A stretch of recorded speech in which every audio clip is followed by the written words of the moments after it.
예, 안녕하십니까. 이번에는 앞전은 나라 국자를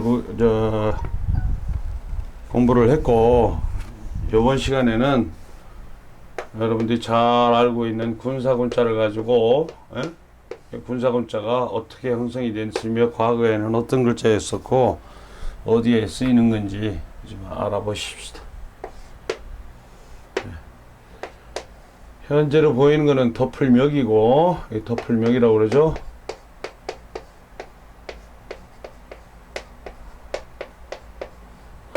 그 강의를 빨리 하려고 하니까 글씨가 엉망이 되네요.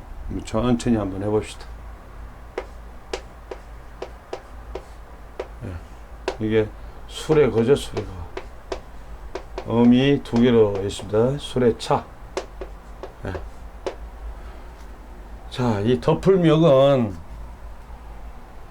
여기서는 이게 덮을멱이 형태로 봅시다. 형태. 덮을멱이 아니 여기서 덮을멱으로 쓰입니다만은 왜 그러냐면은 이 덮을멱이 옛날에 고문자를 보면 요렇게 돼 있어요. 예. 요렇게 돼 있습니다. 이게 적을 균자입니다. 적을 균자. 근데 옛날 고문자에 이 전체를 풀어보면은 여기에 이렇게 수레가 들어가 있는 형국이었는데, 예? 이것이 차차차 변화되면서 이 형태로 변화가 된 거예요. 그러면은 요거를 만일에 이 수레 거자가 빠지면 이게 이제 어떻게 되냐면은 수레 거자가 빠지면은 요렇게 해서 요렇게 해가지고 이게 뭐냐, 여기에 앞에 이 흑토차가 달라붙으면 이 고를균이 됩니다. 고를균. 이렇게 해서 고를균. 자, 이 부위가 없어지고 이렇게 표현이 된 거예요. 사람 손입니다. 사람 손.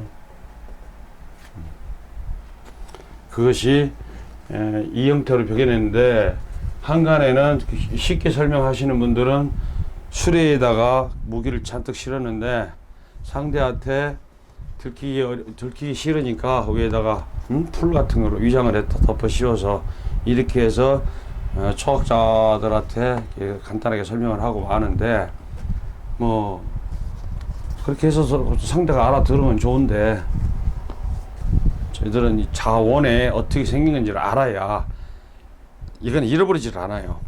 이렇게 되면 이 글자까지 설명을 드리는데 잃어버릴 수가 없잖아요. 그렇게 해서 이게 적을 균자가 이렇게 고를 균자가 되고 이것이 이렇게 변형이 됐다 해서 덮을멱이 형태로 해서 이제 이게 덮을멱으로 이제 여기도 표현이 됩니다만은, 자, 이제 수레 거자하고 수레 차자를 가지고 한번 풀어보십시다. 옛날에 이 수레는, 이게 왜 군사군자냐면, 수레는 지금의 수레를 이렇게 봤을 때는 뭐 물론 수레라고 표현을 했을 때는 지금도 촌에 가면 있을는지 모르겠습니다만 우마차, 소우, 그다음에 말, 말마 해가지고 소나 말이 끄는 그를 마차라 수레 그걸 하죠. 그런데 여기에서는 자 보시다, 이게 언제에서 있냐면 전쟁에 춘추 전국시대 때는 전쟁에 쓰였던 차입니다. 바퀴가 이렇게 있고, 바퀴의 중요한 부분은 굴대죠. 굴대에다가 사람이 타는 거상, 끌채, 여기는 멍에 부분에 이렇게 여기 멍에를 만들어 놓고 소나 말을 여기다 놓게 되면 여기 걸어서 이게 말이 끌죠. 이게 네 마리가 끄면은 네 마리가 끄는 경우도 있고 두 마리가 끄는 경우도 있죠. 이걸 다 표현하려고 하면 글자를 표현하는데 복잡하니까 이 부분을 없애고 간단하게 이 부분을 표현했는데, 이 뭡니까, 이 바퀴를 이렇게 표현한 겁니다. 그래서 수레커가 된 겁니다. 근데 사람이나 저기 인력으로 끄는 거는 인력 거, 그다음에 자전거, 동력이 없는 거, 동력이 들어가면은 자동차, 뭐 3륜차, 이렇게 해서 차자가 들어가니까 그거는 구분을 해주시면 되고, 이것이 또 이 수레가 왜 군대에서 쓰였느냐고 하면은, 자 보십시다.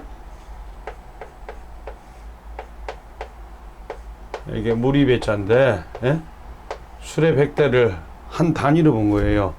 그래서 응? 그렇게 몰고 나가면 이게 물이 배가 됩니다. 예?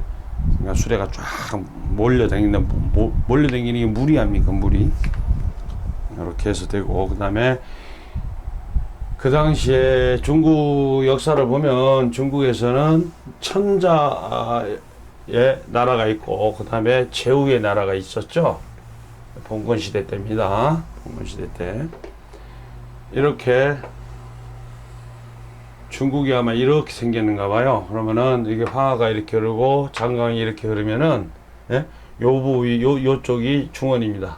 요쪽이 중원이고, 여기가 지금 북경이나 뭐 하는 곳이겠죠? 안 가봐서 모르겠습니다만은, 요 당시에 천자는 이 가운데를 지키고, 그 다음에 제후 분들은 이렇게 땅을 나눠줬어요.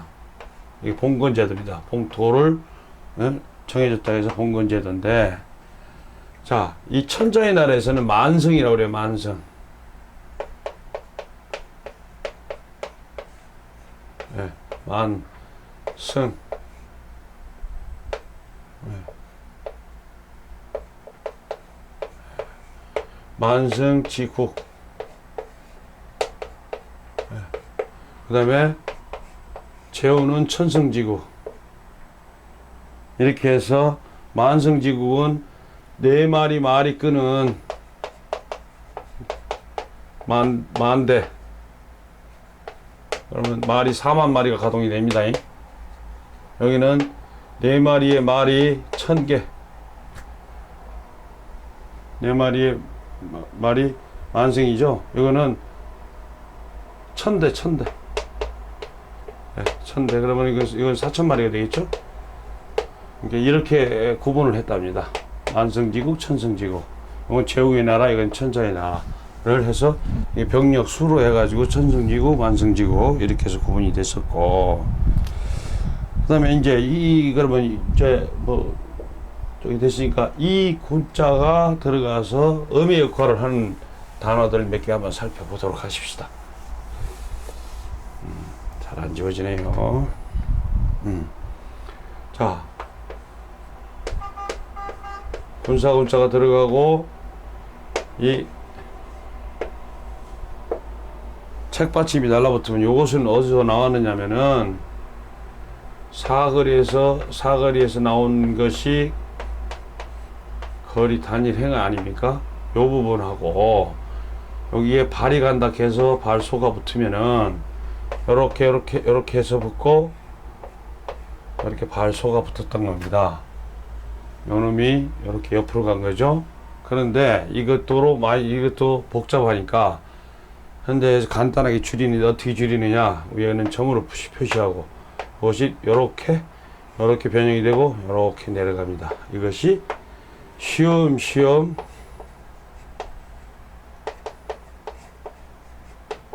갈착입니다. 자, 그러면은 이것은 여기에 도로죠. 길과 발이 함께 가는 이 장면입니다. 이 글자가 들어가면은 길을 간다든가 사람이 움직인다든가 걸어서 움직인다든가 그런 뜻이 포함되어 있는 거고, 요거 비슷한 글자가 또 하나 있습니다. 뭐냐, 이건 길게 걸을 일입니다. 천천히 길게 걷는다. 이것도 이거하고 같은 의미고, 자, 요거는 주로 행동에 들어갑니다. 행동. 예를 들어서 여기에 큰 덕자 이게 들어가면, 예, 덕덕인데 덕을 행하라 해서 행동에 들어가는 데 많이 쓰니까 같이 들어갑니다. 여기에. 그래서 이것은 운전을 한다. 운전 운자가 되고, 그 다음에 여기에서 여기다가 물을 집어넣으면 삼수변이 들어가면, 예? 물이 탁하다. 흐릴 혼입니다. 흐릴. 운에서 혼으로 바뀝니다. 혼. 흐릴. 예, 흐릴 혼. 그 다음에 여기에 군사군자에다가 빛광자가 들어가면, 빛광자가 요렇게 들어가 줘야 되는데 여기에다 붙이려고 하니까 이게 걸려요. 이게. 그래서 한자에 사전에 찾아보시면 요렇게 해가지고 요렇게 비칠 겁니다. 아마 이렇게 이 빛날 휘자입니다. 빛날 휘. 빛휘 빼고 빛휘도 표현이 되는데, 이렇게 해서 이거는 휘황찬란하다, 이거는 혼탁, 이거는 운전, 운동 이런 데 들어가고, 그 다음에 자 군사 군자에다가 이게 제방변이라고 합니다. 이게 뭐냐면은 손 숫자거든요. 손 숫자를 글자 옆에다 붙이려니까 복잡해요. 그래서 자 이렇게 해가지고 요렇게 해서 만들어 놓은 것이 요 자리의 약자인데, 이게 어떤 자하고 같으냐면 이렇게 해서 이거는 올려 붙이잖아요. 이거는 이렇게 붙이는데, 이거는 제주 제자입니다. 제주 제자. 의미 같잖아요. 그래서 이거를 제방변이라고 표현을 한 겁니다. 제방변인데, 이거 뭐냐, 군대에 가면 그 장교급들이 이런 쥐봉을 들고 다니죠. 쥐봉으로 이렇게 해라 저렇게 해라 해서 휘두를 휘.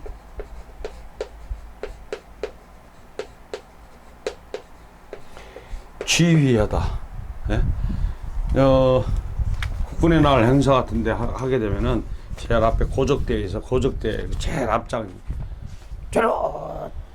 뭐 이렇게 해가지고 쥐를 하면서 가는 그 장면이 생각이 나죠. 근데 쥐하는 건데 쥐봉 할 때 쥐자. 요렇게 해서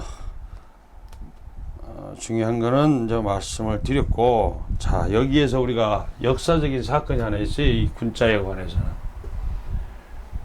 여러분들이 아시겠지만은, 자 위화도 회군이라고 하는 것이 여러분들 들어본 적이 있을 거예요.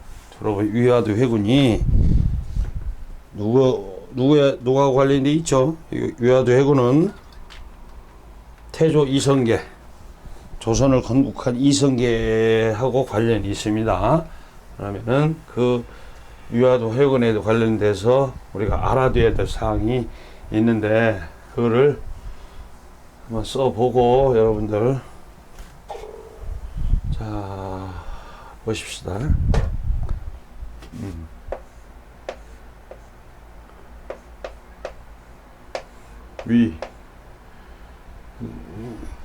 화가 무슨 이 편을 놨잖아.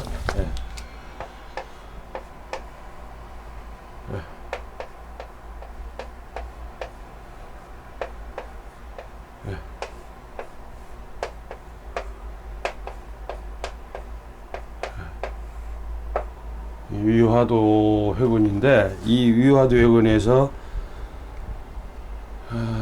그 당시에는 고려시대 우왕이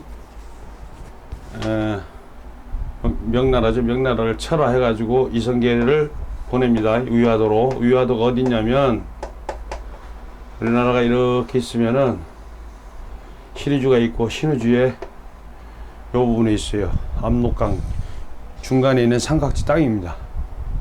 섬이라고, 섬이니까 섬도자니까 섬이라고 표현을 했는데, 거기로 이제 출정을 나갑니다. 이성계가 장병들을 데리고 나가는데, 그 당시에 반대를 했어요. 안 나가겠다고. 그러니까 나가라 해가지고 나갔는데, 그 당시 여름이었답니다. 여름.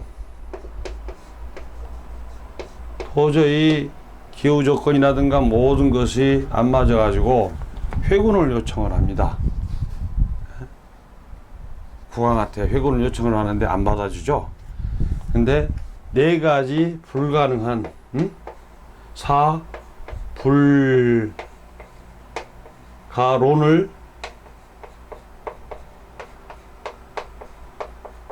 제시를 하는데, 이거를 아셔야 돼요.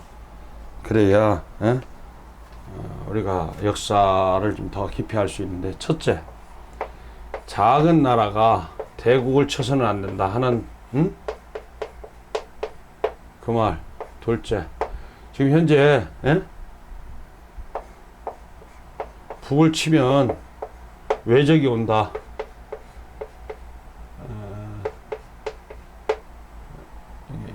이렇게 들어가나요? 외적이 온다. 외국. 3번, 여름철이기 때문에 농사도 지어야 되는데, 예? 장자들 다 끌어가니까 식량이 부족하더니 농사도 못 짓고, 더 중요한 얘기는, 예, 여기서 보십시오. 예. 여기서는 전염병이 돌아요. 여름에는. 한 가지, 네 번째. 무기를 사용을 못 한답니다. 무기 사용이 불가하답니다. 여기서. 예. 불가. 왜냐, 이 활을 만들 때 악교를 가지고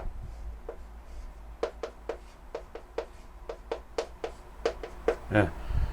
이게 악유 교차거든요. 악유를 가지고 활을 만드는데 습기가 많아지면은 악유가 녹아내리면서 활이 터진답니다. 아니, 싸움터에 나갔는데 총이 없다 하면 말이 되겠어요? 총이 쓸모가 없다 하면. 그래서 무기 사용이 불가능하니까 칠 수가 없다.